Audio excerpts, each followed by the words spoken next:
Hello, everyone. Sometimes I get so caught up in that intro music. I just love it. It's so soothing. And it's like, am I getting older? Because I just be jamming. Okay. Welcome to Clean Greens Living, broadcasting here live on Rainier Avenue Radio. It is your host, Queen Bree, in the building. I am in the building today, and I am super excited. Let's talk about it. This past weekend, we did some more seating, everyone. If you are interested in seating, what that means is if you're where we get the containers, we put the soil in the containers, we poke our finger in there, put the seed in, and it goes in a greenhouse. We are doing that for the next month to start seeding for our farm and our gardens. If you don't know that we will be expanding our gardens this summer, I'm super excited about that. So watch and keep following us. And also, if you want to sign up for updates, please go to www.cleangreensfarm.com. www.cleangreensfarmmarket.com. Thank you, Daniel. If you want to sign up for more updates on Clean Greens, we're going to be expanding our garden, doing more seeding parties. Earth Day is coming up. And while I'm talking about Earth Day deserves more than a day. April 1st to 26th, here live on Rainier Avenue Radio, we will have environmental justice broadcasts from 10 a.m. to 5 p.m. daily from April 21st through the 26th. And on Clean Greens, we will be having Earth Day events on the 19th and I think also on the 26th. Just keep watching and keep following us. We are so excited to start our gardening and growing. It was an exciting weekend to get in there. I had a picture. We were talking about faith as a mustard seed. Oh my gosh, I am slacking, y'all. Where I be thriving in other places, I be slacking because I should have sent Daniel that. I didn't even post it on my social media. But that's just how it is when you're a boss. You got to do a lot. And you know what? You can't do everything, and that's okay. That was a reminder for you and for me. We cannot do it all. We are not even created. Look, let me go on this little tangent real quick. We are not created to do a whole bunch of stuff in one day, y'all. So when you don't get something done, please do not be hard on yourself. You know what I started doing? I started doing like little to-do lists, and I keep them short. Like I literally keep them like 5 things. So maybe strategize the most important things that you need to get done or things that the due dates are approaching now. Write down like 5 things that you need to get done, because this is why I keep it short. Because once you write down those 5 things and you get them done, you're so motivated to keep going that you end up getting more things done. And sometimes those things that you get done aren't on your to-do list. So this is what I do. I revise my to-do list. Did you know you could do that? You can revise your to-do list. It's okay. Wow. Right. It is not criminal to revise your to-do list, because what you got done is what you needed to get done that day. All right. That's a little jewel I'm gonna leave with y'all today. Also this Saturday, I'm excited. I will be emceeing the Women in Business Expo Group's annual leadership luncheon. It is going to be at, sorry, I have to read this. Look, my little old lady eyes. It'll be at the South Seattle Senior Center. South Seattle Senior Center. That is 4655 South Holly Street. You can go on Eventbrite and you can reserve your spot. There's still a few seats left, not too many. But this business expo, the reason why I want to bring this up is because I emceed last year and I didn't know what to expect. I knew it was going to be a lot of business people in there, and I thought it was going to be like really like I thought I had to bring my A game, and I did. I can't help it. I bring my A game wherever I go. but it was just like down to earth people connecting, networking. I still have my notes and I still operate off those notes. That's where I met our guest in the past, Jaleel, who was dropping gems all throughout the luncheon, all throughout our show. Because of Jaleel, I read The Gap Between the Gap and the Gain, which then led me to It's the Who, Not the How. Those are two good books for anyone who's listening to read. So The Gap in the Gain, speaking of to-do lists, is kind of with that. It is sometimes we have these goals that we set for ourselves and we start stressing because we haven't met that goal, that we didn't take the time to see how far we've come from the start of when we wanted to do that goal. So that The Gap in the Gain takes you backwards and then forward. It takes you back to where you started from, all the positive changes you made, and then you get to that goal. So that's a really good read to read, especially if you're like me, who's hard on themselves for I don't even, you know what, it's that 1980s 90s raising. But it's a really good book to read. And The Who, Not the How, it teaches you how to strategize in business. It teaches you, like I just said, you cannot do everything in a day. You need a team of people. So it teaches you how to get that team of people. It teaches you how to say what you need. Because sometimes we need people, but we don't know how to say what we need. So it gives you tools to write it out and be specific and then get the right people. And then, most important thing, when you get someone on your team who's good for you, you have to trust that they can do what you ask them to do. So those books were really good. And I got that and I got this information. And I feel like I'm a different woman between that last business luncheon to this one. So if you guys are around April 5th from 11 a.m. to 3 p.m., please join us at South Seattle Senior Center. The guest speaker will be Robert Gaines Spider. And he has the Gaines, I'm sorry, Robert Gaines Foundation. I'm butchering this, but whatever. It's not about perfection. You guys, the flyer's on there anyways. You guys can read. um, but I hope that you guys can join us. It is, I can't stress it enough. But you know what? Who's supposed to be there will be there, and you'll be missing out on gyms if you're not there. So see you there. Tag, you're it. Go to Eventbrite and get your tickets today. All right. Okay. Question of the CSAs. If you're looking for farm fresh produce from June to late October, Clean Greens is your place. We are opening up our shares, and we've done the research. We have really good shares. Our shares are really affordable, and not only are they affordable, but they help feed so many people. Not only do they help feed our CSAs, they help feed our community. If you do not believe the rhetoric that's coming out of my mouth, we are looking for volunteers on Clean Greens, and you can come and see the work. I am fortunate enough to see it from the beginning to the end. And this is what keeps me coming back to Clean Greens, just to see from the seed to the start to the ground to coming home to us and eating. And when I tell you we don't do anything extra, our farmer, which we have to have on soon again, he was talking and teaching it. Like if a lot of people be like, I'm scared, I don't have a green thumb. You do not have to have a green thumb to come work with us. You don't have to have a green thumb to start your garden. I didn't have no gardening experience when I started Clean Greens. I didn't have any farming experience. I had community experience. I had job experience. But once I got in here, it's really it's hard work, but it's not. It's hard work that pays off so much because it pays off mentally, spiritually, and physically. When you're connecting back to the ground, when you're connecting back to the dirt, you are connecting to where you came from. You're connecting to the earth. You're learning how to exist in the ecosystem of life. It's really that deep. It really is that deep because as you learn how to garden and farm, you learn the best approaches. You learn how farming and how you garden affects climate change. The stuff we put in the earth affects climate change. So you learn about that. It's physical labor. So you're moving around. So you're getting in your exercising, you're getting in your steps. It teaches you patience for mental. You have mental, so you're out there. You're like you're quiet. You're working. You're thinking. It's patience because you're putting the stuff in the ground. There's no guarantee it's going to come out. Then you got to strategize. So then it keeps your brain smart and keeps you sharp because you got to strategize. If it didn't come out like this, then what do I got to do? You got to problem solve. But then it's patience to watch the work that you do. And then when the stuff is blooming and in season and you're harvesting it, you get this satisfying feeling that you did that and you watched your baby go from a seed to a plant and then you feed it. And then the kids, involving the kids is such a good thing.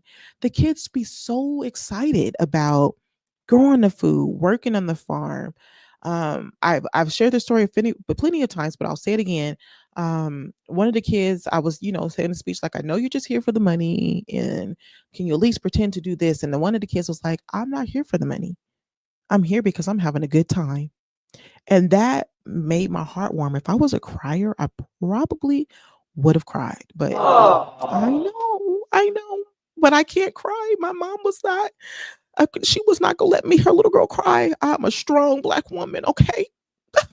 Anyways, so if you guys have been moved by my speech, we are looking for volunteers. We are looking for you.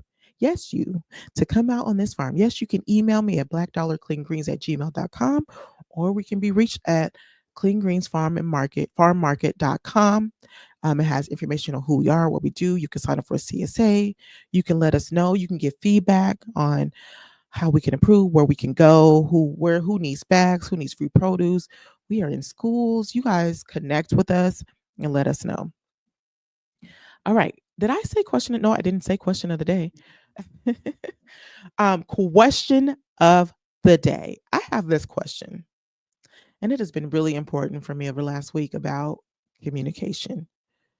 What is your communication style? What is your communication style? How do you communicate? How do you want people to communicate with you?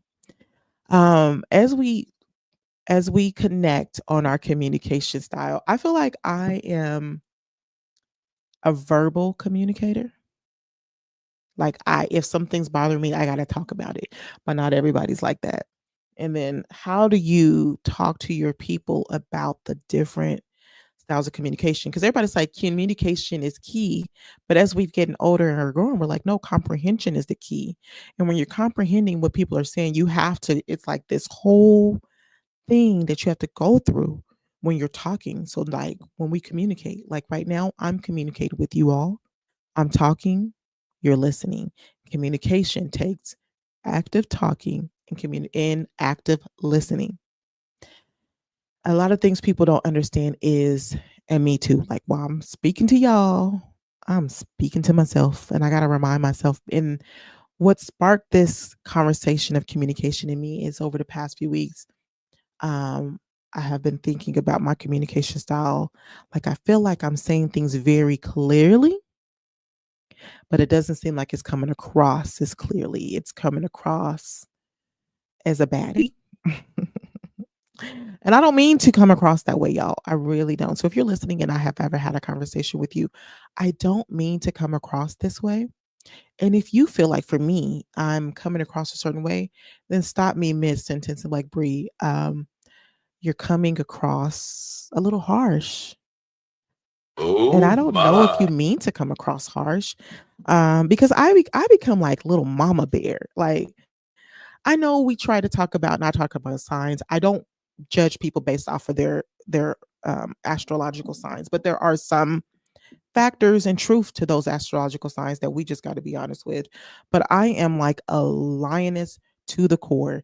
If you're on my team, I want you to win. Okay. And if anybody's messing with you, I'm ready to go. I am ready to take their heads off. And if I believe in you, it's so funny because I'll be believing in people and I'll be like, yeah, you need to do this and you can't do this. And they be acting like they got a whooping. And it's like, I'm just trying to, I'm just trying to help you out.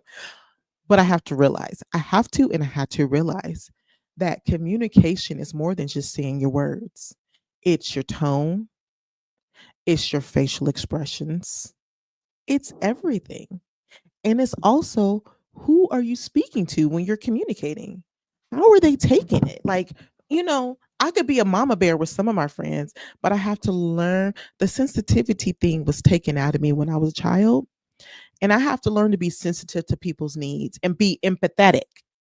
You have to be empathetic to people's experiences, and not just their experiences, but how they were raised, how they were born. And you may not have all of that information in front of you when you speak to someone. So you have to go in it being empathetic, not knowing, like, I don't know how they were raised, how they were taught to communicate, but you have to go in there being empathetic. I feel like that is one word that needs to be like studied, broken down, because a lot of people forget to be empathetic about their experiences and other people's experiences, and not everybody has the same experiences and do and move the same way. These are things that I have to learn for myself as well. I don't want to hear no I told you shows in my text message. Just going forward, you could just be like, hey Bree, that's a little harsh. Can you tone it down a little bit? Because I'm a little I like things a little softer. I like a little softer landing. I don't want to say sensitive, because we're not sensitive. People are not sensitive. They're honoring how their body feels. And if someone's coming at them a certain way and they're feeling a certain way, it's their right to feel that way. It is their right to feel that way. So I dislike when people be like, oh, they're sensitive. Da, da, da, da. I've been told I'm sensitive, and I'm like, I'm not sensitive. Well, sensitive is not a bad thing. I'm soft, and I'm in my soft girl era. So you please watch how you talk to me and treat me. I want to be treated like a little princess. I want to cry so bad, but I can't. Anyways, so when you're communicating, you want to be as clear and concise as possible, but also while understanding your audience and who you're talking to. If a person, so I have this thing with friends, like friends and relationships are, I don't think people understand that relationships are the same but different. So you are married, and then you have friends. Well, you're not married, but you know what I'm saying? If you are married or if you are in a relationship, that's different than a friendship, but also a friendship is a relationship. It is a relationship, and it's an important relationship. Maybe one of the most important relationships. In different sections of relationships, people come, people go, people stay. And too many times I see too many people throw away good friendships because of a misunderstanding and a breakdown of communication. So when you're communicating, so I have this thing where now I'm like, not everybody's for you. We talked about this last week. Not everybody's your audience. Not everybody's going to be there for you. Not everybody can, it's going to be able to stomach you or take your things. One, you got to be able to be okay with people thinking a certain thing about you that may not be true. I used to feel like I need to go through and like try to fix that and try to make people see me in a way that I wanted to be seen. But that's just not who I am. I want to be seen as nice, kind. I want to be seen as nice, a loving person. And sometimes I'm just not that. And it doesn't mean I'm a bad person. It doesn't mean you're a bad person. It just really depends on what the person needs, what the person wants. You are the villain in some people's stories. I am the villain in some people's stories, and I'm okay with that sometimes. If I know that I have effectively communicated, I have talked to you and told you what I needed. Um, and if my tone was wrong and I went back and corrected it and said, I apologize, I didn't mean, that wasn't what I meant to do. This is what I meant. I try to honor people's feelings. If I can effectively communicate to you and we can come to an understanding, um, that's going to make me more comfortable in our friendship and our relationships, right? But if every time I come to you, I don't feel like I'm being heard, I don't feel like you're getting what I'm saying, and you keep repeating the same steps, then I know that even you're not a bad person. You're just not the person that I need to have on my team. And when I say on my team, I mean like my close people that I talk to every day and that I'm hanging with every day. But I'm gonna still be there for you. I'm gonna still love you. If you need me, you calling me, I'm there. But if I can't have an effective conversation with you, and in the moment, like we talked about this in the past with Chris, about people not liking to be corrected.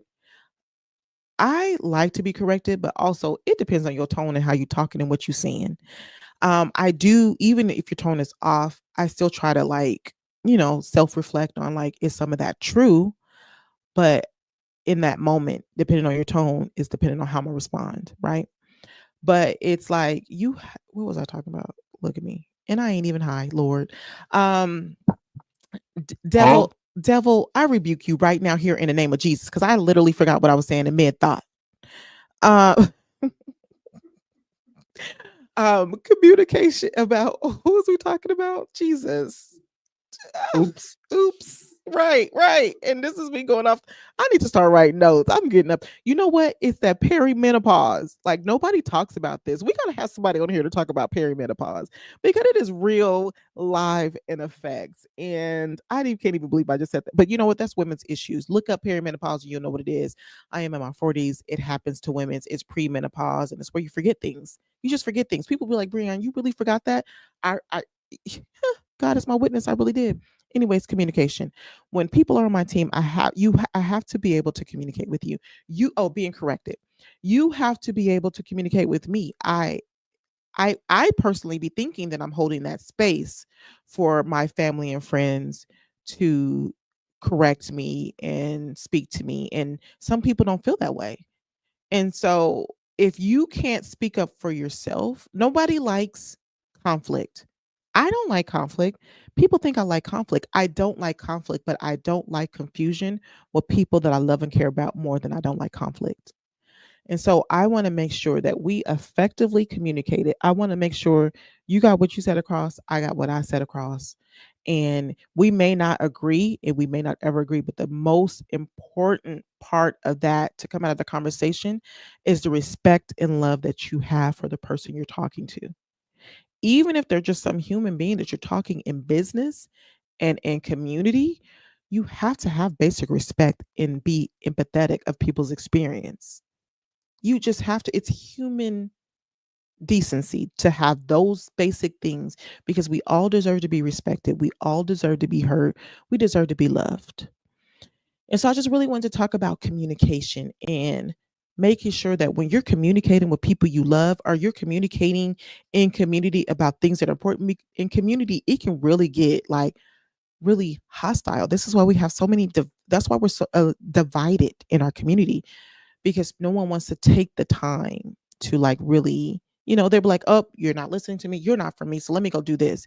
And now then you leave the community members ping ponging, trying to make sure we support everybody's thing in the community, when we can come together out of being empathetic and respectful, because we all have wonderful ideas. I see so many wonderful ideas in the community, and then I see a lot of disagreements. And that's because people aren't effectively communicating. We do not always have to get our way. And sometimes we won't get our way in that moment. There sometimes do need to be someone in control and in charge to keep the flow going. But being in control and in charge does not mean that you are the king and the steward and savior of everything. You have a community of people that you have to listen to and respect and understand and love when you're moving and operating in community, in relationships, in friendships, with strangers, in jobs, when you communicate. So if you're just tuning in, you're tuning in to Clean Greens Living Live, broadcasting here live on Rainier Avenue Radio. I am your host, Queen Bree. I hope what I'm saying is making sense to you guys. Forgive me for my perimenopause experience in that moment. I am still learning these things because they did not communicate this stuff to us growing up. I literally just started hearing about perimenopause like a couple months ago, and it all started making sense for me. Um, but yeah, so communication is so important. There's a lot of people. There's a few people I could think of, a few people right now who have an issue with me because of my communication style and because of their communication style. And some of those situations, I rest at night like a baby, because I know that I communicated with them effectively of what I wanted, what I needed. I softened my landing for the people that I were talking to.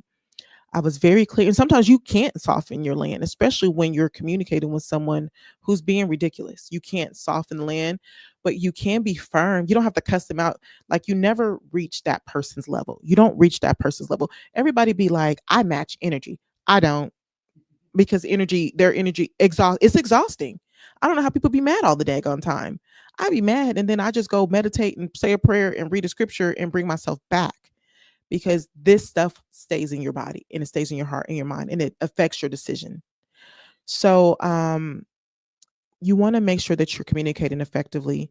You want to make sure if people you love, you really love, these are your people. Like I have people that I've been friends with since middle school, high school, and when we didn't know how to communicate effectively, our friendship when it separates. But when we came back as an adult, we were like, no, we are going to effectively communicate and talk to each other when something happens to, like, we literally made this pact. We are going to talk, and it didn't always go the way we thought it would, but when we came back, we definitely communicated. And you have to decide and determine who is deserving to be in your circle. When it comes to that, it doesn't mean you get to disrespect them. No, it just means that you get to you need to clearly say how you feel, be empathetic of who they are, and then watch how they move, and then you make that decision. But you always want to control how you act and how you move in this situation. All right, guys, that is time. I hope that you guys have a beautiful day and that I see you guys for these Earth Day events. And remember, Earth deserves more than a day. And even though during Rainier Avenue Radio's Earth Deserves More Than a Day week, you remember that Earth deserves more than a day. So that means even throughout this week, you're learning information to take throughout the year on how you can participate in making sure we all live in a safe place. We can, how we garden, what we put in the grounds, what we're building, all of that plays a part in climate control. All right. What is your communication style? Think about that. All right, guys. Have a good day.